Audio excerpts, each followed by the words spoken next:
They thought their story ended at, "I do." But real love is tested after the vows. Jidenna swore he'd never marry a poor girl.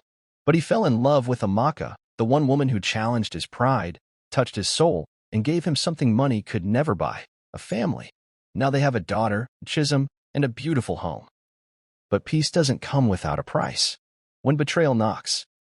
When the past returns. When family disapproves. Will love survive? This is not just a love story. It's a story of forgiveness, family, and choosing each other again and again. Welcome to part 2 of He Said He'd Never Marry a Poor Girl. But wait, before we dive into the story, don't forget to like, share, and subscribe for more heart-touching stories like this. From the moment Jidenna and Amaka held hands on live radio and told Nigeria their story, everything changed. The comments poured in. "Ah, I believe in love again. He really married a poor girl? Let's wait 6 months. That love go expire." But it didn't expire. In fact, it deepened quietly, privately. Back at home in their Lekki estate, Amaka closed the radio app and turned to Jidenna. Their daughter, Chisom, was sprawled across the rug, singing off-key and feeding her teddy bear cereal. "People talk like we're a movie," Amaka said. "Then let's give them a blockbuster ending," Jidenna replied with a grin. Their life was far from perfect, but it had rhythm. Jidenna handled architectural projects and media inquiries. Amaka poured herself into Bridges of Hope, the girl-child foundation she founded. And Chisom? She ruled the house like a tiny queen. Every morning, she woke them up with her favorite chant. "Mummy, Daddy, it's sun time. No more bed." Their world revolved around her, but the world outside was still watching and judging. The more popular their story became, the more people tried to twist it.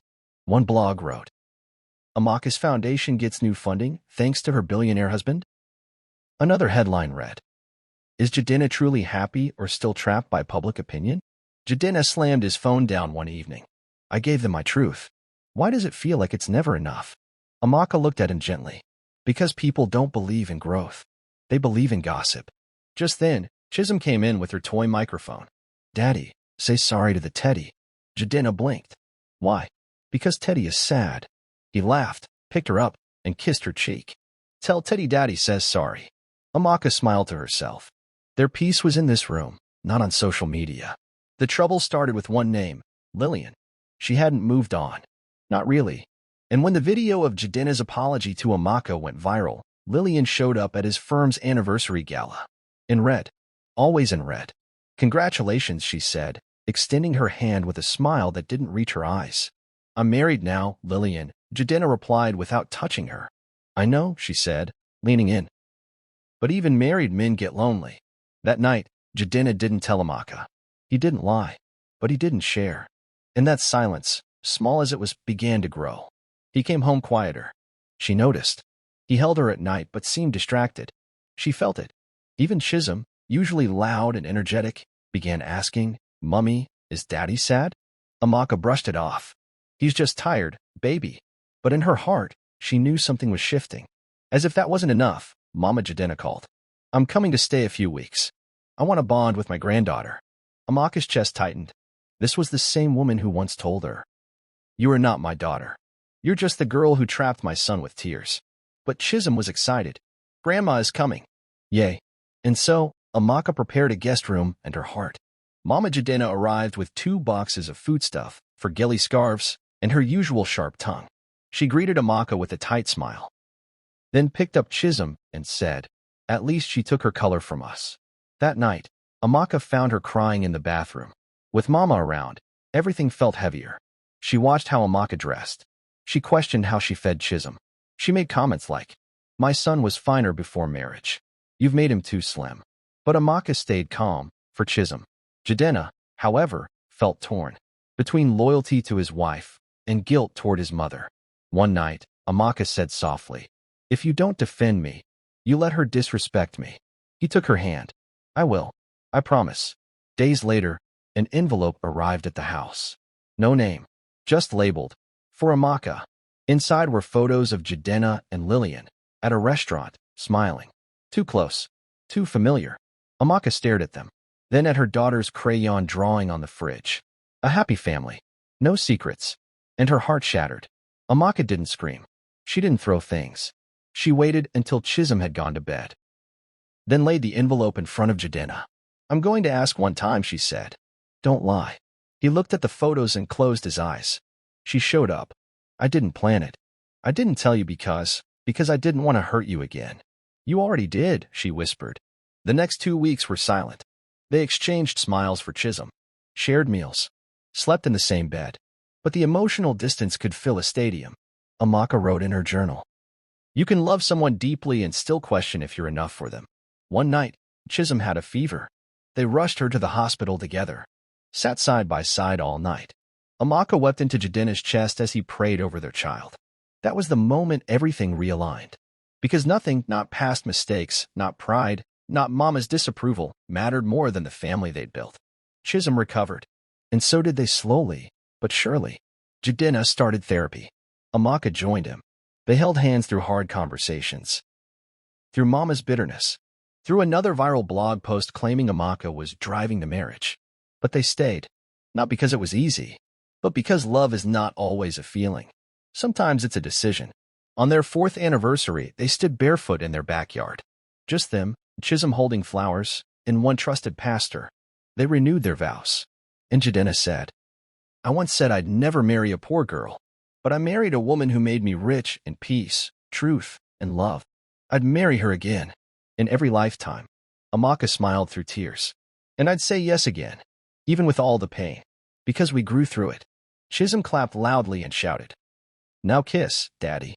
They laughed and kissed, with love, with hope, with their daughter in their arms. 3 years after their wedding drama, scandal, and near separation, these family no longer lived under the public's microscope. They had relocated to a quiet estate outside of Ibadan.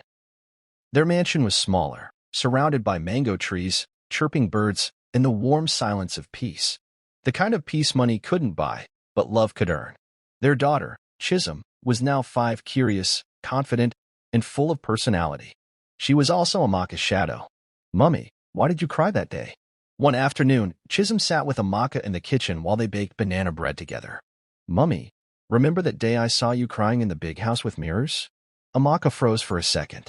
"You were talking to Jesus and crying. Why?" Amaka blinked back tears. "Because Mummy was hurt, but Jesus was helping me heal." Chisom nodded, wise beyond her years. "Daddy was crying too." She looked up at her mom and whispered, "I don't like when you cry, but I like that you both said sorry." Amaka kissed her forehead. "Me too, baby. Me too." Amaka's foundation, Bridges of Hope, had become one of the most trusted girl-child empowerment movements in West Africa. Every event, every project, every girl saved from the streets was done in Chisom's name. "This is for your daughter, right?" a journalist once asked Amaka. "No," she had answered. "This is for the daughter I used to be." Jidenna no longer wore pride like perfume. He wore gratitude. He spent more time with Chisom than with clients. He turned down flashy Billionaire contracts if it meant missing bedtime stories. One day, while sketching beside his daughter, she asked, "Daddy, do rich people ever get sad?" He smiled. "Yes, baby. Especially the ones who don't have peace." She blinked. "But we have peace, right?" He looked at her, so full of love, and nodded. "We do now." Amaka stood beside the mirror one evening, holding a white strip with 2 pink lines. She was pregnant again. She walked to the living room where Jidenna was watching old cartoons with Chisom. "Daddy, look. Tom and Jerry are fighting again." Chisom yelled. Amaka handed the test to Jidenna without a word. His eyes scanned it. He looked at her, then back at the test. Tears filled his eyes. "Another child?" She nodded. "We're not just building a home. We're building a legacy." He kissed her, pulled Chisom close, and whispered, "You're going to be a big sister." Chisom squealed, "Yay. I'll teach the baby to read and fight lizards." On their 5th anniversary, they had no cameras, no designer gowns, just a soft dinner under the trees with family, close friends, and one acoustic guitarist. Chisom gave a short speech in front of everyone. "My mummy is a helper. My daddy is strong. Sometimes they argue, but then they laugh and eat cake again. I love them, and I love Jesus too. Thank you for making me." Tears. Everywhere. Later that night, after everyone had gone, they sat outside under a full moon. The breeze kissed Amaka's cheeks. She rested her head on Jidenna's shoulder, one hand on her baby bump, the other gently holding his fingers. "You know what I've learned?" she whispered. He turned to her. Tell me that love isn't loud. It doesn't need claps or likes. It's in the quiet things. Like banana bread and butterfly kisses, he teased. Exactly, she laughed. Then he looked into her eyes and said, You're still the girl I broke my rules for. And I'd do it again. Amaka leaned in. And you're still the man who hurt me, healed with me, and chose me. Again and again. They didn't kiss under fireworks or post it online. But in that moment, under the stars, with Chisom sleeping peacefully inside and a new life growing within her, they knew. Their love had passed the test. Moral lesson. Love is not proven in the good days, it's revealed in the storms. You can marry someone from a different world. Break your own rules for love. And still find yourself tested by life, by the past, and by the people around you. But real love doesn't just survive. It grows. It forgives. It rebuilds. Jidenna and Amaka didn't stay together because it was easy. They stayed because they chose each other every single day. And for their daughter, Chisom, they created the one thing every child deserves. A home full of grace, truth, and peace. If this story touched you, drop a comment below and share it with someone who still believes in second chances. Don't forget to like, share, and subscribe for more heart-touching stories like this.